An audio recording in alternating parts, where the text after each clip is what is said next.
Kim Chiu at Paolo Avellino, magpapakasal sa 2026.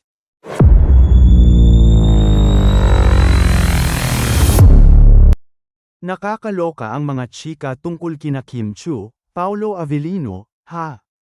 Nakakaloka, pero nakakakilig talaga para sa Kim Pao fans, ha? Imagine, may mga chika na kesyo isang taon na ang relasyon ng dalawa, na noong May 2024 pa lang ay nagbakasyon na raw ang dalawa na magkasama, ha? At nitong ang May 2025 ay magkasama raw ulit ang dalawa, at pahulaan pa nga kung saan ba talaga sila nagbakasyon. May nagsasabi kasi na sa Thailand daw, pero may humirit ng Amanpulo, at heto nga ngayon, may Bataan naman daw.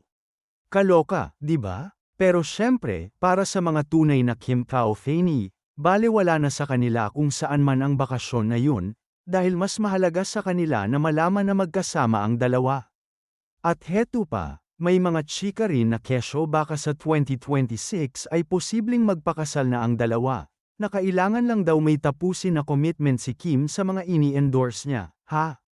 Well, kung paniniwalaan ang mga chikang ito, at kung may katotohanan talaga ang mga kwentong ito, sigurong magbubunyi talaga ang mga Kim Pao fan.